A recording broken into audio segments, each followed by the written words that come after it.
Donc le deuxième type de variable qu'on a au niveau de Java, c'est les variables qu'on dit reference data type. Donc ces variables-là sont des types instanciables, donc c'est à peu près le même principe qu'on avait vu pour la classe string tout à l'heure.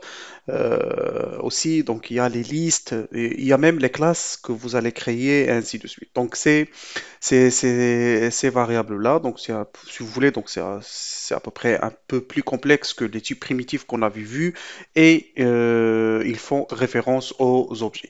Donc les types donc sont les classes, bah, parce qu'on va créer, par exemple, si on crée une classe personne et on verra ça plus en détail dans la partie programmation orientée objet, et même, euh, et même en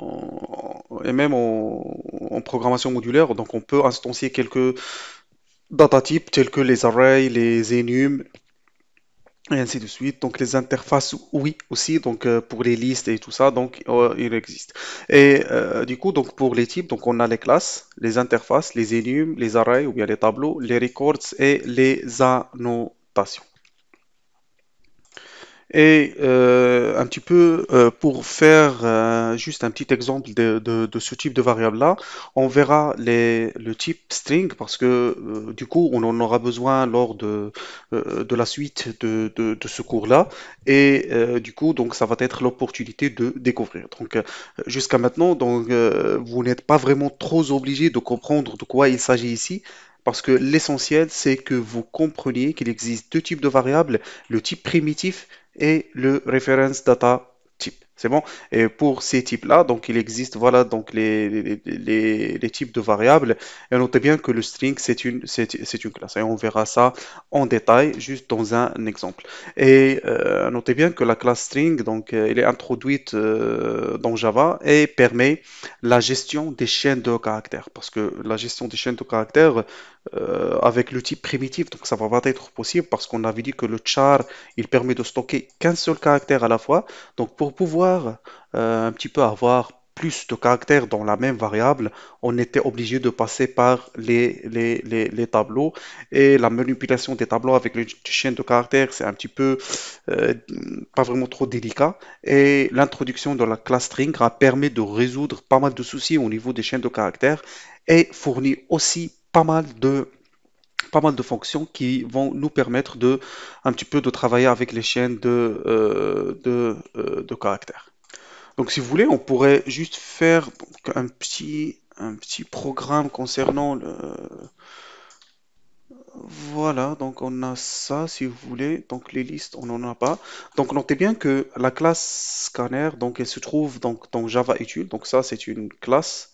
Voilà, donc public final class scanner.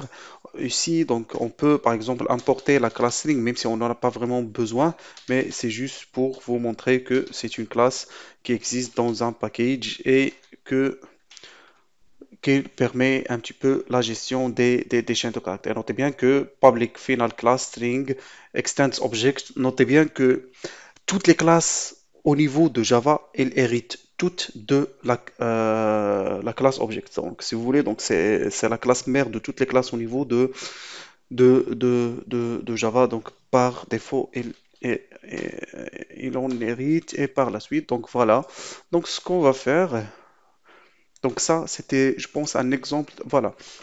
Donc ça, c'est un exemple de gestion des chaînes de caractères. Donc notez bien que ici, j'ai déclaré un tableau, oui, un tableau C, donc dans lequel j'avais mis des caractères, donc une dans chaque case. Donc, si vous voulez, la représentation est la suivante. Donc pour ce tableau-là, donc le tableau C qu'on avait déclaré, donc on a le H, si vous voulez, dans une case qui est codée sur 2 octets, si vous voulez, ou bien 16 bits, le E aussi, le L, le deuxième L, le O, on a l'espace, si vous voulez, par la suite le W, le O, aussi le R, le L, le T et le point d'exclamation. Notez bien que ça, c'est une seule variable qui est le C. Et pour accéder à ces éléments-là, on utilise un indice. Bah, généralement, donc je suis en train de vous expliquer le principe des tableaux, mais on aura le temps de voir ça en détail. Donc ça, c'est l'indice 0. Donc ayons l'indice 0. Donc pour pouvoir accéder à ce caractère-là, on met C de 0. Pour accéder au deuxième, ça va être C de 1 et ainsi de suite jusqu'à ce qu'on arrive à la fin de ce tableau-là. Donc notez bien ici qu'on a déclaré une variable chaîne et cette variable-là, donc elle est de type string. Notez bien qu'on a fait l'instanciation. Donc ça, c'est une instance du type chaîne de caractères et on avait mis new string. Ça aussi, donc c'est un constructeur donc, ne vous en faites pas pour le moment. Donc, retenez juste que chaîne, c'est une variable, ou bien c'est un objet plutôt de type string. Et une fois on aura le temps de voir la programmation orientée objet, donc on comprendra de quoi il s'agit réellement. Donc, si on essaie d'ouvrir, donc si vous voulez par exemple accéder au code de string, il suffit juste de taper sur la touche contrôle et vous la maintenez et puis vous cliquez sur le lien qui va apparaître. Notez bien ainsi que j'ai la définition de cette classe-là qui est déjà compilée. Et voilà, donc ici on a le premier constructeur, le deuxième constructeur, le troisième constructeur, et c'est ce constructeur-là qu'on a utilisé ici. C'est bon? Parce que ça, c'est une, si vous voulez, donc c'est une fonction qui accepte comme entrée un tableau. Et c'est à peu près ça le même principe. Donc on a fait appel à ce constructeur-là et non pas à celui-là et non pas à celui-là.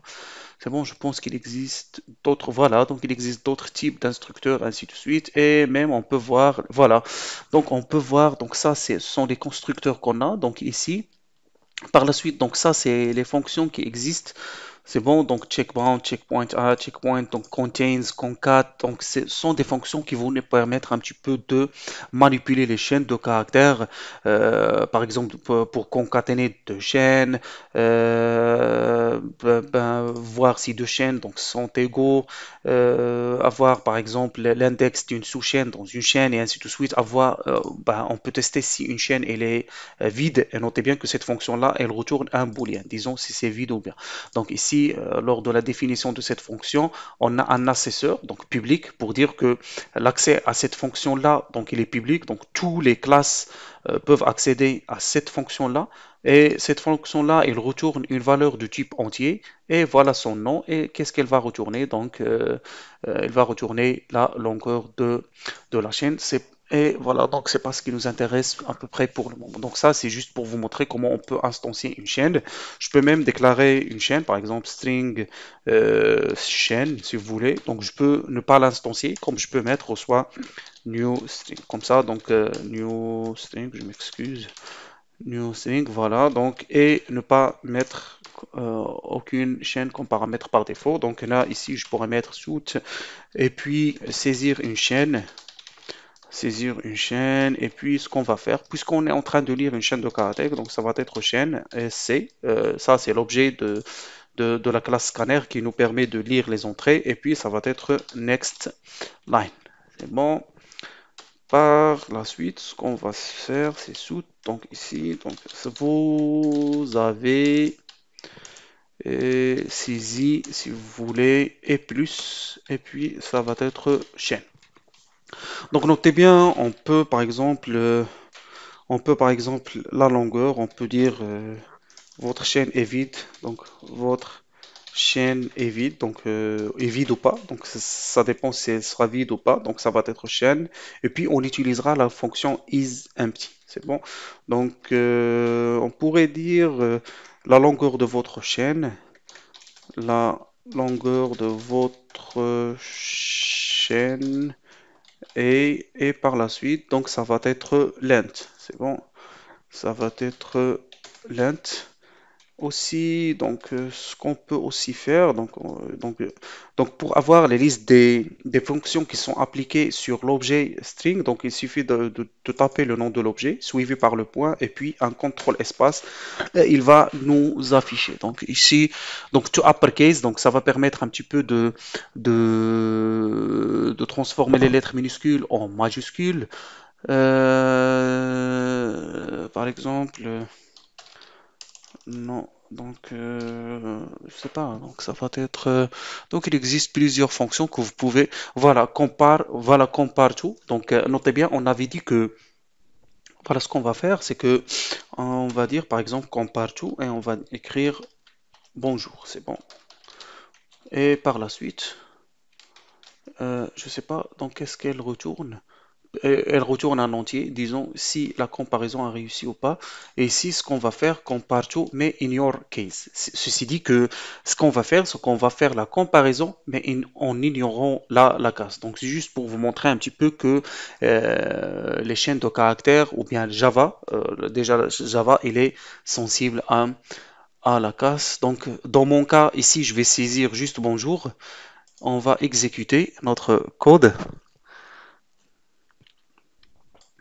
Voilà, ici, on me demande de saisir une chaîne. Donc, je vais mettre par exemple